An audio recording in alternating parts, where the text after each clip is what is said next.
So bahagi ho ng ating pagninilay para sa araw na ito sa patuloy nating pagninobinaryo sa karangalan ni Santa Ana. Ay ngayon ay pinagdiriwang natin ang kapistahan ni Santa Maria Magdalena. Kaya na pong umaga ay bago ako magmisa, sabi ng sakristan ay, Father, magsasalmi ba tayo?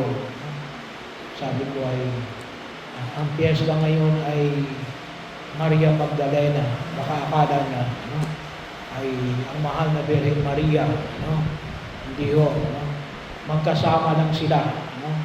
Bilang mga babaeng kasama na Jesus. Isa rin ho sa tinuturing natin tatlong Maria. Pero, mas kilala po, sa turing, si Maria Magdalena bilang apostolorum. Ibig sabihin ay apostle to the apostles. Apostol sa mga apostoles. So, yan ang tawag sa kanya. Bahagi o na kung saan nawa po makita natin sa ating pagninilay na si Maria, una, ay tanda ng matinding lakas ng pag-ibig na hindi sumusuko. Bakit? Kasi umaga-umaga pa lang ng linggo ay pumunta na sa libingan. Bakit? Kasi kung nyo maalala, ay si Jesus ay namatay ng 3 o'clock ng hapon. So, bago po siya maalis sa krus, may baba, at may libing. Doon sa pinaglibingan niya, ay siguradong umabot ng takip siling. Kaya po, sa practice ng mga Hudyo, kasi yung araw ng kanilang pamamahinga, para sa mga araw ng Hudyo ay Sabado. Pero yun, nagsisimula yung kanilang observance of araw ng pamamahinga ng alin? Sa oras na magtakip siling, sa araw ng Biyernes. So kaya ibig sabihin, si Jesus, hindi na nalinis. Hindi na nalinis nung siya inilibing. Kaya umagang-umaga pa lamang ay nagpunta na si Maria Magdalena para ayusin yung katawan ni Jesus nung araw ng linggo. Bakit? Bilang pagsunod sa patakaran ng araw ng pamamahinga bilang mga Hudyo. Kaya si Maria ay nagpunta kaagad doon sa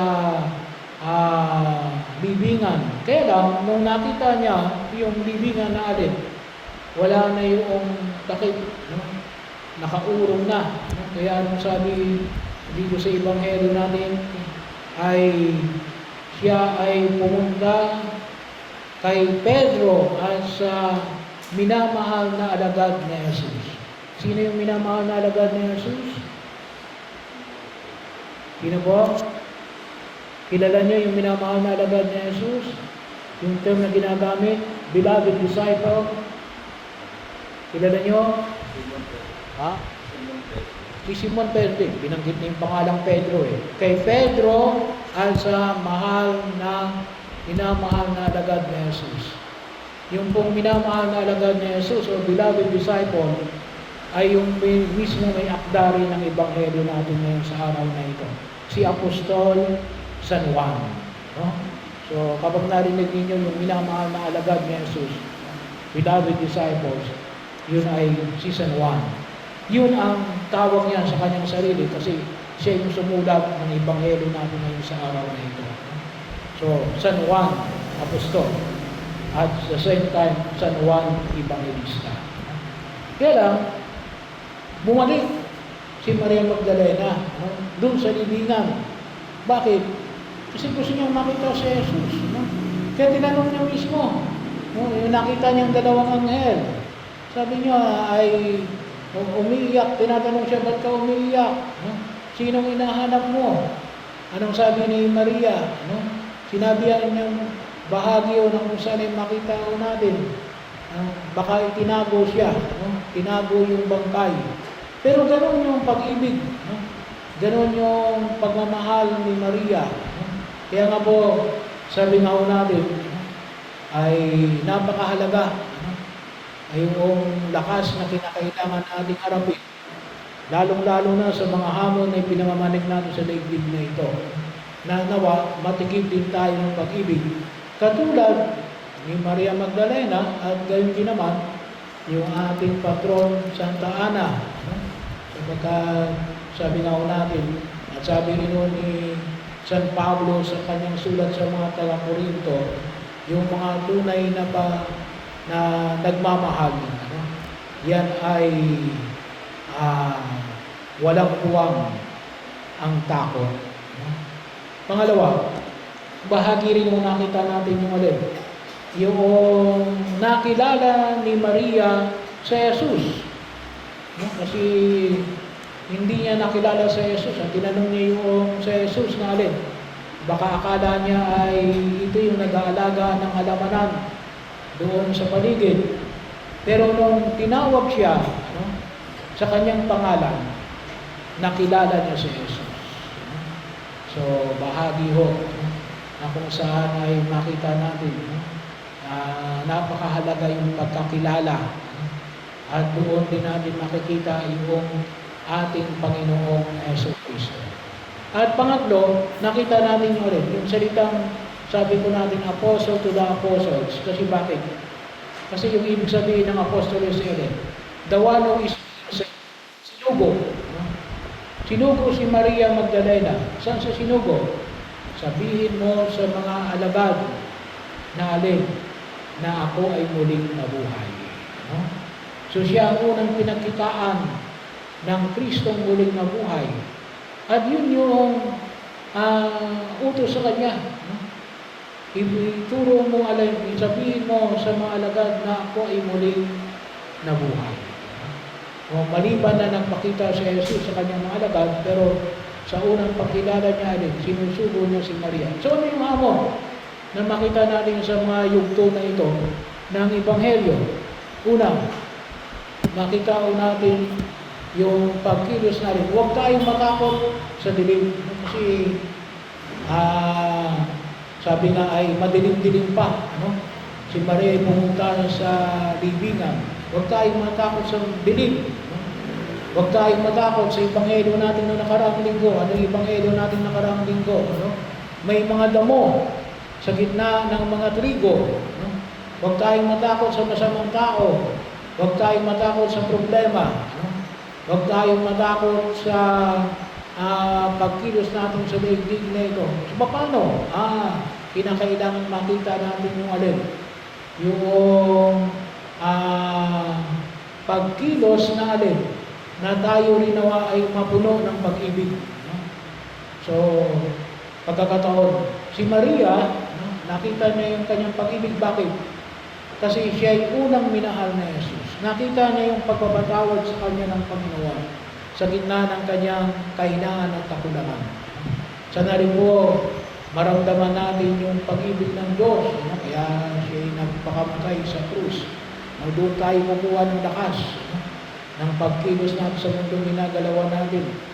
Yung pag-ibig na yan, na alin, magiging kalansag natin sa ating pag-arap sa maraming pagsubok sa daigdig na ito. Para alin, huwag tayong sumuko. Huwag tayong mawalan ng lakas ng loob na patuloy na sumunod sa kalooban ng Diyos. Kasi alam na natin, hindi mo madali yung pagsunod sa kalooban ng Diyos. Pangalawa, katulad ni Maria, tayo tinatawag din sa ating mga pangalan. So, doon din natin makita yung alin. Makita rin natin si Jesus. So, pagkakataon, itanong natin sa ating sarili, tinatawag ba tayo ng Diyos? Ngayong araw na ito, tinatawag ba tayo ng Diyos every Sunday? Tinawag ba kayo ng Diyos? At sinusugo ba kayo ng Diyos? Baka sinusugo kayo ng Diyos. Well, hindi ko alam. Pero sana, itanong nyo sa Panginoon, Panginoon, ano ba ang gusto niyong gawin ko sa buhay ko? Baka maaari, kasi pero yung sabihin, you have to ask the Lord.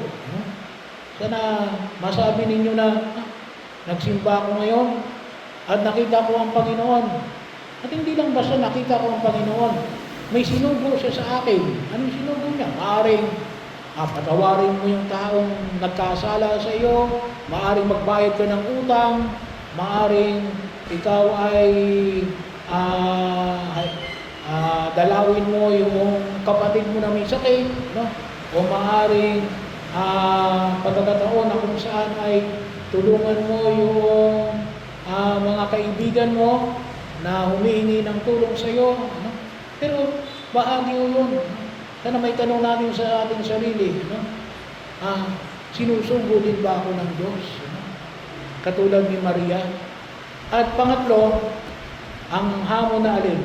To become mga mensahero at mensahera ng pag-asa. No? Pag-asa.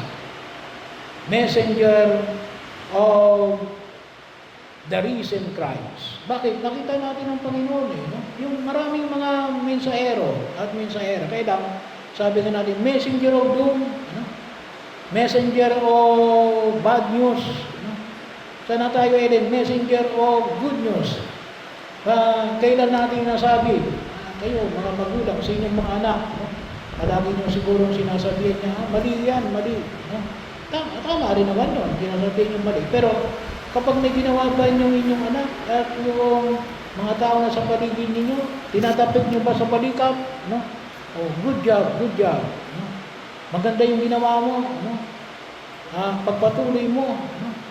Bahagi yun. Kinakailangan din natin na mayroong magtutulak sa atin na makita natin, maganda pala yung ginagawa natin. Hindi yung lahat na lang na nakita natin mali. No? Hindi. No? Ang panyaya din, maging mensahero at mensahera ng pag-asa.